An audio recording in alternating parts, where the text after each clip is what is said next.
Hello, everybody, and welcome to the SaaSberry AI podcast with Chris Cade. Today, we're going to be talking about a bunch of stuff, but first, we'll introduce ourselves. My name's Chase. I'm the lead marketer at SaaSberry Labs. Here we're with. We'll let you introduce yourself. Hello, everyone. I'm Chris Cade, CEO and co-founder of SaaSberry. Nice to meet you, Chris. We're Thank glad you. to have you. And so, first, let's talk about what we're going to be talking about today. So we're going to go through quite a few topics. We're going to talk about AI agents and what they are. We're going to talk about why everybody will have AI agents and everybody will be using them. We'll talk about if AI agents are stealing jobs. We'll talk about some creative AI topics. What does the future look like within AI? Will AI control the world one day? So a fun one. And do you like the way AI is growing and the future?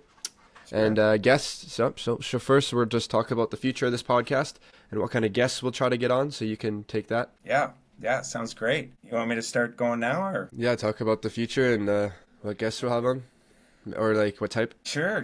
Okay. Well, everyone, again, thanks a lot. I'm Chris Cade, CEO, co-founder SaaSberry. We've been around 8 years building custom software and working on AI projects, but over the last 8 years when we started, actually over the last 15 years of my career, when we looked at leveraging AI, it was always building out something custom and then bringing AI to it. And now the future, it's all about AI first from the ground up. And so over the next little while, I've been involved with a number of futurists, a number of groups that are talking AI, from leading professionals, from CIOs, CTOs, CROs, and just general writers and futurists in the industry. So we want to bring on guests that have a subject of AI, what they're seeing in their industries, what they're seeing in their countries, and what they're doing. And recently, a friend of mine, she runs a division at Amazon, she had mentioned that a lot of people are saying they're doing it, but no one's actually doing it. And I contradicted her by saying, well, people are subscribing to Copilot licenses or ChatGPT Professional.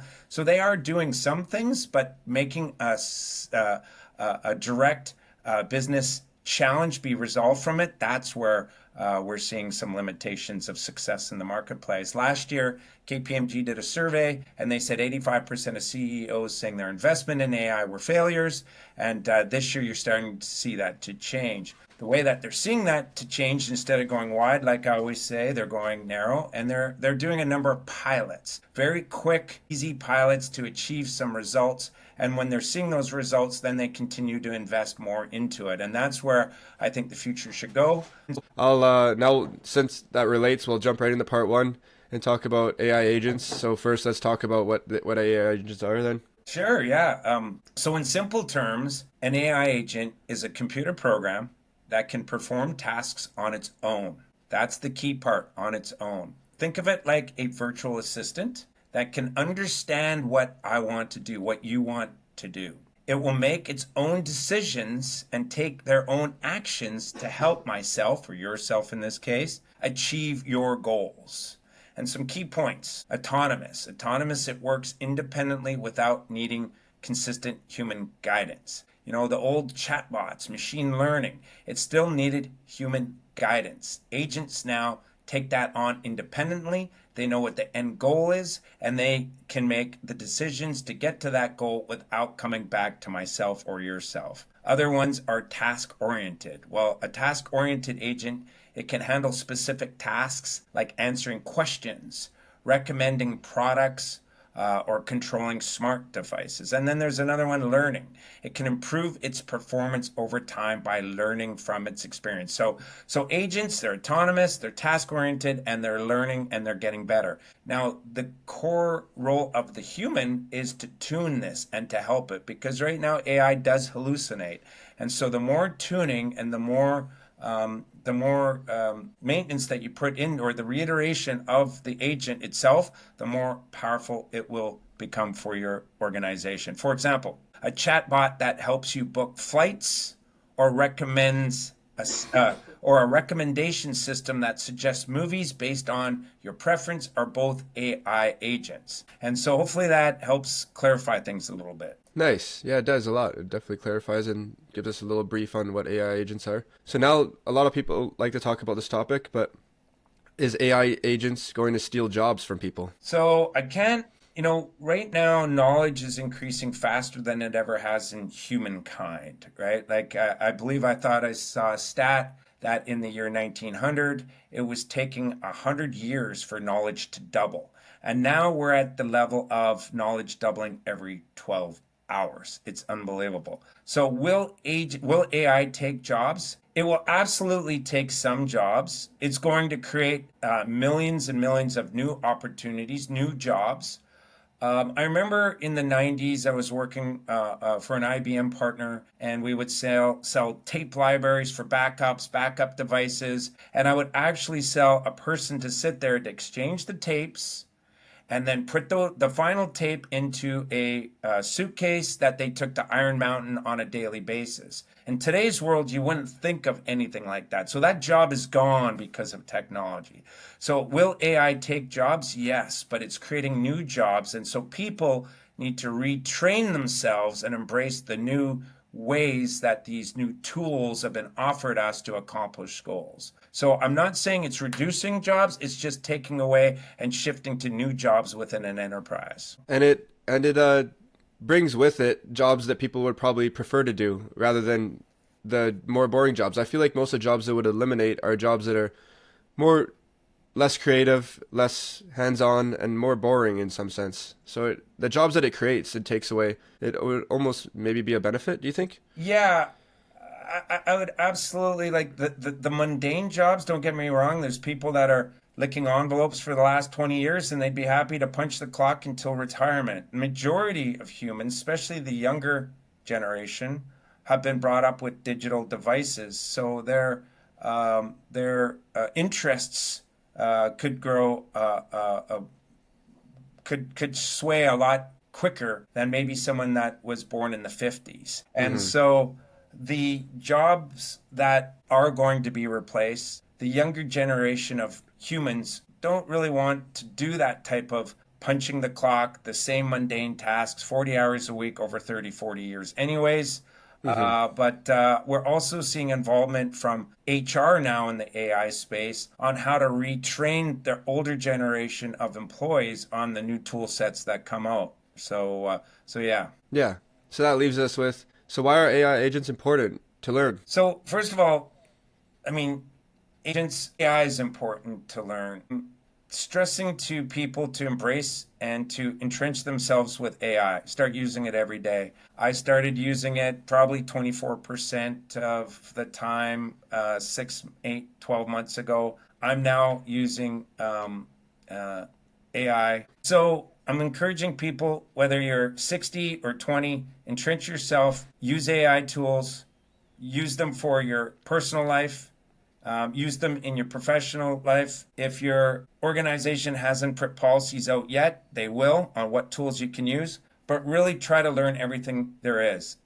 Join yourself into communities that are just talking about it. As I said before, I'm in a number of AI and futurist groups, and we just get together once a week and just talk about what we're seeing out there. We're talking about how this deals with global affairs, how it's talking about government investment, some of the things that are going on in Dubai with AI cities.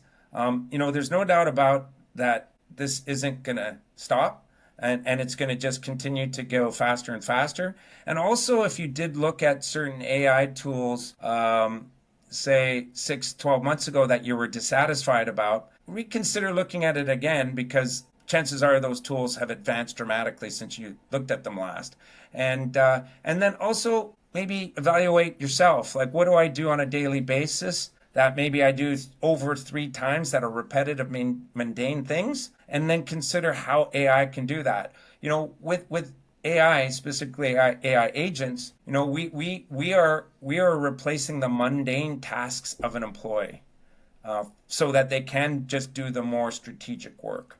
And that is the goal. It's not to replace that employee. It's how to make them more efficient. How do they deliver more for their workforce on a daily basis? And how we can take the stuff they didn't want to do anyways off of their plate. And in what divisions, obviously customer service seems to be the one that's getting a lot of the traction. But look at it just to day-to-day tasks. Like we built an agent for a number of mechanics that had to maintain a number of different vendors' gas-powered vehicles. And we just put a simple tool that would allow them to get access to data on their phone that they had to before go through manuals and Google search and very lengthy research. They can now get this stuff answered for them in a matter of seconds, and they're excited about it because now they can just work on fixing the reports rather than looking up how to fix them or what the part numbers are. So yeah. So yeah, absolutely. That was a great brief on AI agents and how they're changing and how they work. And we'll definitely talk more about that on a lot of our podcasts, if not most of them. But now let's go into a more fun topic. Let's talk about some creative AI. So the first thing I'll ask you is, what are some cool things in AI that you've seen recently? Well, you know what? The coolest thing that I've been seeing is the Joe Rogan podcast where they're little babies and they're putting their voices into the little babies. I think that's cool.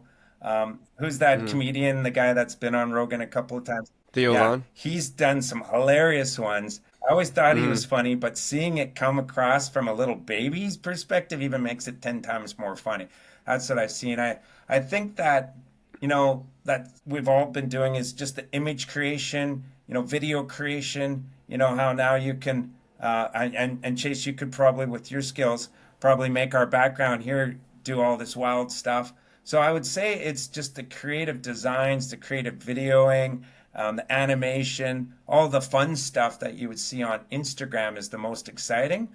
I mean, from a business perspective, I'm now seeing that we can take traditional manual finance reports from accounting to a CEO for their quarterly earnings get done in real time so that those people don't even have to be involved, that the CEO can make a few clicks of a button and ask an agent to produce certain reports and them being able to get that. I remember around 10 years ago, a CEO would take his entire accounting division, which was around 10 people, to spend a whole month building up his Wall Street earning reports. And that now could be resolved by an agent. And so before, that CEO might have been getting these reports quarterly or yearly. Now they're just click of a button. They're like, hey, what's our revenues today? What's our sales forecast looking today? What's our P&L today? And those are things that could be produced in real time. So that's boring, I guess, from an Instagram of a baby singing or whatever, but it's definitely bringing a lot of progress of access to data that actually produces valid information to make business decisions with, and that's exciting. I'm looking Yeah. forward to more integration into some of the Office 365, like having Excel have Copilot built right into it and PowerPoint built right into it rather than to the side of it where it's just advising us. Yeah. Yeah, that's super cool. And it seems simple, but it's really a big change and it makes everything different. Um, so now, do you think AI will run the world in 50 years? A lot of people are scared, the movies back in the day, the robots take over, but do you think there's a bigger possibility of that now that AI is such a Oh, in growing thing? 50 years, I would not. Or in 150, 100, eventually, ever? I'm seeing that, this could be, 15, 20, 30 years from now, like less than that. The next wave of AI after we get through this one will be AI and robotics, right? And I do see that having intelligent robotics coming up way before anyone that would think, maybe as early as 2030, 2035, 10 years from now. And so that's going to be more Star Trek-y, right? Like seeing an R2D2 buzzing around the house, doing my housework for me. That I see realistic. Do I see it running the world? Well, I'm seeing AI city governments coming up throughout the discussion points now.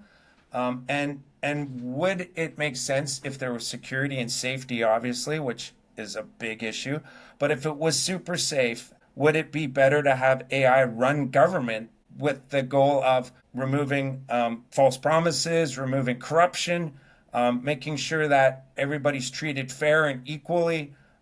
So I do see that being part of the future and a lot sooner than 50 years.